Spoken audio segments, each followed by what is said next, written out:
My world's so bright, it's hard to breathe, but that's alright. Hush. Rumah mewah Justin terlihat ramai orang berlalu lalang. Persiapan acara pengajian untuk mendoakan kandungan Nara yang sudah menginjak 7 bulan sudah hampir selesai.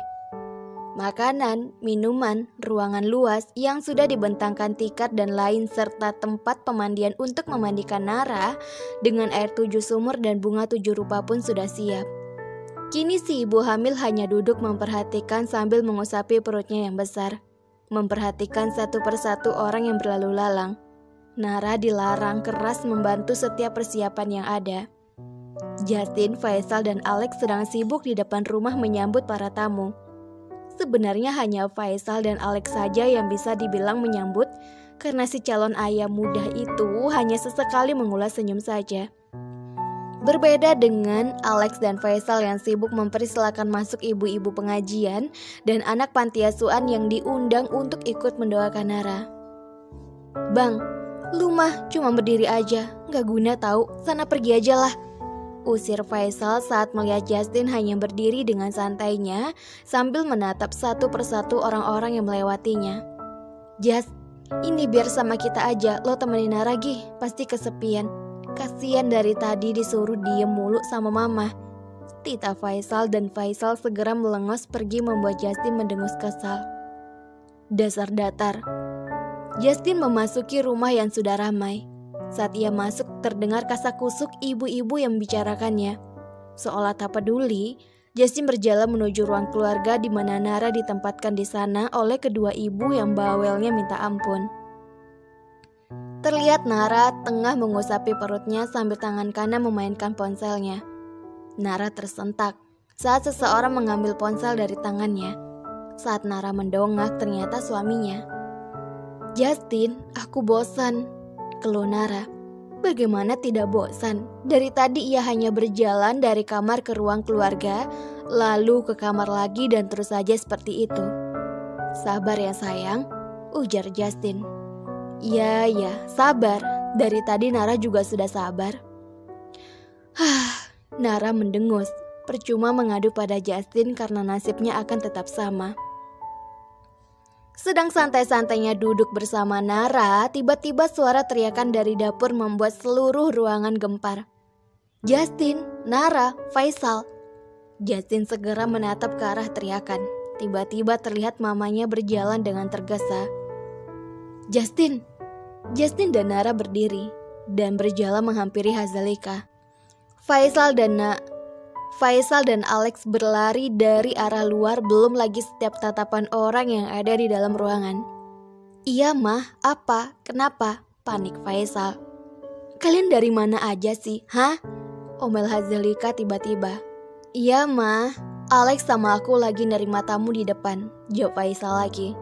"Kenapa mah?" tanya Justin yang sedari tadi diam. "Udah sekarang kamu sama Alex mintain air lagi ke tetangga ya."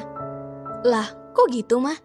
Bukannya tadi aku udah mintain air 7 sumur ke 7 tetangga, kok minta lagi?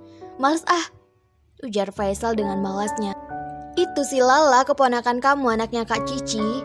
Gentong airnya dimasukin ikan, katanya mau mandi kembang juga. Mbak Surti lagi beli bunganya lagi ke pasar, sekarang tinggal airnya. Udah sana sama Alex," titah Azalika lagi. Kok anak Kak Cici nakal banget, nyusahin orang aja," kesal Faisal pada Kak Cici yang kini sedang menatap tanpa merasakan bersalah pada Faisal. Cici adalah sepupu jauh dari Faisal dan juga Justin, yang selama ini tinggalnya di Bali bersama keluarga suaminya. Dikarenakan nunju bulanan Nara diadakan hari ini juga, Cici mendapatkan undangan untuk hadir, makanya dia memenuhi undangan itu. "Udah yuk." Lalu Alex menarik baju Faisal agar cepat keluar. "Heran sama si Kak Cici, punya anak kok bandel bener," gerutu Faisal yang lalu berjalan mengikuti Alex keluar rumah. "Justin, kamu ganti baju pakai koko, Nara pakai baju yang mama kasih ya," ujar Hazalika sambil mengelus pundak Nara. "Ya udah, siap-siap." Selepas sholat asar, acara dimulai. Lalu Hazalika pergi kembali ke dapur meninggalkan Justin dan Nara. Alunan ayat suci Al-Quran menggema di seluruh ruangan. Semua orang melantunkan ayat-ayat indah itu dengan khusyuk. Nara yang duduk berdampingan dengan Justin pun sama-sama menunduk membaca setiap ayat dengan hikmat. Hingga acara pengajian selesai. Kini tinggal prosesi siraman dan setelah itu, acara yang paling ditunggu yaitu pembagian rujak. Ciri khas orang Sunda saat mengadakan ritual 7 bulanan. Jadi di sini Nara keturunan Sunda, yang Sunda itu mamahnya. Nara kembali berganti baju dengan hanya mengenakan kain yang menutupi tubuhnya. Dituntun Belvita dan Hazalika menuju tempat siraman. Nara didudukkan di sebuah kursi lalu seseorang memberikan sebuah kelapa yang masih kecil di atas pangkuan Nara. Acara siraman akan dimulai. Yang pertama kali menyirami orang tua dari Nyonya Nara, ucap seorang wanita parubaya. Keanu selaku ayah dari Nara sudah bersiap memegangi gayung dan mengambil air dalam gentong dengan campuran berbagai macam bunga. Tangan kirinya memegang ubun-ubun Nyonya Nara. Lalu saat menyiramkan air jangan lupa membaca syahadat dan sholawat, ucap wanita itu lagi. Keanu melakukannya. Keanu menyimpan tangan kirinya di atas ubun-ubun Nara. Lalu sedikit demi sedikit menyiramkan air berbunga itu ke atas kepala Nara. Nara menutup matanya saat air itu mengaliri wajahnya. Suasana haru dan bahagia tiba-tiba terasa. Belum lagi alunan sholawat yang terus menggema mengiringi jatuhan air yang membasahi tubuh Nara.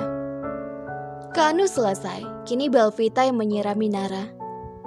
Setelahnya lalu Evan dan Hazalika, kemudian Faisal dan beberapa kerabat datang hingga kini siraman terakhir akan disiramkan oleh sang suami, Justin. Justin sudah bersiap dengan gayung, lalu tangannya terangkat dan menempatkannya di ubun-ubun Nara. Lalu sedikit demi sedikit air menetes mengaliri tubuh Nara. Atmosfer haru menyeruak tiba-tiba terutama pada Hazalika, yang sangat terharu melihat prosesi ini. Putra tunggalnya, menantu tunggalnya pertama, serta calon cucu pertamanya membuat Hazalika benar-benar merasa bahagia. Hingga wanita parubaya yang dipercaya menuntun acara pun memberikan kain pada Justin untuk disampirkan di pundak Nara. Lalu Justin melakukannya, menutupi bahu terbuka Nara dengan kain. Nyonya Nara berdiri dan jatuhkan kelapanya, dengan harapan persalinan nanti diperlancar dan dipermudah oleh Allah Subhanahu wa Ta'ala, ucapnya. Lalu Nara berdiri dan kelapa itu jatuh. Lalu semua orang mengucap hamdalah. Tuan Justin bisa menggendong Nyonya masuk ke dalam rumah, lalu bisa berganti pakaian. Dan Justin segera membopong tubuh Nara membuat sorak-sorai sanak saudara terdengar meriah. Bahkan bukan hanya sanak saudara, tapi beberapa sahabat Nara dan Justin pun. Pasangan yang romantis, pekik Alex kegirangan. Kiu, kiu, teriak Alex lagi. Dan Faisal dan beberapa sahabat yang dekat dengan mereka hanya menatap malu ke arah Alex yang gila itu. Bagaimana tidak? Mereka kini jadi pusat perhatian. Ingatkan jika di sana banyak ibu-ibu pengajian. Weh, aku besok kalau udah nikah dan istri hamil mau gitu pakik Faisal kemudian. Sama siapa om? Lala. Duar, sejak kapan kecebong anyut ada di sebelah Faisal? Ini bocah ngagetin aja, gumam Faisal. Tante kenapa tadi Om Justin gendong Tante Nara? Tante Nara sakit ya? Tante Nara pegal ya? Tante Nara lapar ya? Nara terkekeh melihat tingkah keponakannya yang bukan lain Lala yang menggemaskan itu. Lala kini sedang duduk di tengah tempat tidur sambil memakan rujak sisa pembagian tadi. Tapi anehnya, anak itu malah menambahkan susu kental manis di atasnya. Apa sangkutannya digendong sama lapar? Tanya Nara gemas. Pintu kamar terbuka. Terlihat Justin memasuki kamar lalu mendekati Nara yang tengah duduk di depan meja rias, lalu berjongkok di depan Nara. Tiba-tiba saja Justin mengecup perut Nara. Nara menunduk dan menyisir rambut Justin dengan jari tangannya. Kebiasaan Justin yang tak pernah Justin lewatkan, mengecup perut besar istrinya. Tinggal 2 bulan lagi, ujar Justin sambil menatap perut Nara lalu beralih pada wajah istrinya. Gak sabar, Tanya Nara, lalu Justin mengangguk. Aku gak sabar dengar tangisan anak kita sayang. Aku akan siap di samping kamu saat kamu berjuang untuk anak kita, ujar Justin yang mendapat senyuman dari Nara. Emang udah siapin namanya? Udah, dan Leonard akan selalu jadi pelengkapnya. Nara kembali tersenyum melihat tingkah Justin. Selama Nara hamil, sifatnya Justin semakin hari semakin melembut dan perhatian. Justin selalu bersikap hangat dan lebih cenderung bawel pada Nara, terlebih menanyakan sedang apa ketiga anaknya di dalam sana. Tangan Justin kembali terulur dan mengusap perut Nara dengan tatapan mendamba. Tanpa mereka sadari, raut wajah bocah yang sedari tadi memperhatikan mereka tiba-tiba memuram. Lala, anak itu segera menuruni tempat tidur, lalu berjalan keluar kamar mengabaikan panggilan Nara. Lala menuruni tangga dan berjalan menuju dapur, menyimpan mangkuk di dapur, lalu kembali berlari menuju kamarnya, mengambil makanan ikan yang selalu ia bawa dari Bali hingga Jakarta. Setelah berhasil mengambilnya, Lala kembali berlari menuruni tangga hingga langkah kakinya membawanya ke taman belakang di mana teman-temannya berada. Lala duduk di bebatuan besar, menghadap kolam ikan, lalu membuka tutup toples makanannya dan menaburkannya. Hanya dengan cara inilah Lala melupakan kegelisahannya. Lala gak punya ayah, Lala cuma punya bunda, gumam Lala sambil terus menaburkan makanan ikan ke dalam kolam. Helaan nafas terus terdengar. Sebenarnya Lala sudah mau menerima kepergian ayahnya yang meninggal karena kecelakaan. Tapi rasa cemburu selalu ada saat ia melihat seseorang ayah yang perhatian pada anaknya. Justin sepertinya amat sangat menyayangi bayinya. Bahkan tadi Justin itu mengabaikan keberadaannya. Bagaimana jika ucapan bundanya benar? Ia ingin akan memiliki ayah baru. Tapi jika ia punya ayah baru, apa ayah barunya itu bisa menyayanginya seperti ayah kandungnya? Dan lalu, apa Lala dapat banyak mainan baru dari ayah barunya? Saat Lala sedang memikirkan bagaimana cara membawa semua temannya, tiba-tiba sebuah tepukan di bahu membuat Lala menengok ke arah belakang dan ia menyebalkan. Om gilanya kini berdiri di belakangnya. "Galau mulu loh," ujar Faisal sambil duduk di sebelah Lala. Lala tak menggubris, anak itu malah kembali menaburkan makanan ikan ke kolam, membuat air menjadi beriak karena ikan yang berebut makanan. "Baru saja mau punya ayah baru sudah galau, gimana kalau diselingkuhin?" ujar sambil menatap ikan-ikan di kolam. "Selingkuh apa om?" tanya Lala sambil menatap Faisal dengan matanya yang biru. "Selingkuh itu..." Faisal menggantung ucapannya membuat Lala menatap Faisal penasaran. "Selingkuh itu..." lagi dan membuat Lala menatap Faisal gemas. "Selingkuh itu lama, nanti Lala cari di Google aja lah," ujar Lala. Kemudian lalu kembali fokus pada ikannya. Faisal menatap Lala tak percaya. Anak zaman sekarang apa-apa Google, kapan pintarnya? "Lala mau punya ayah seperti Om Justin. Apa kamu cemburu?" Lala diam. Anak itu tak menjawab. "Jangan bilang gak tahu juga cemburu itu apa." "Omah berisik mulu. Bisa diem kan?" omel Lala tiba-tiba membuat Faisal setengah terlonjak karenanya.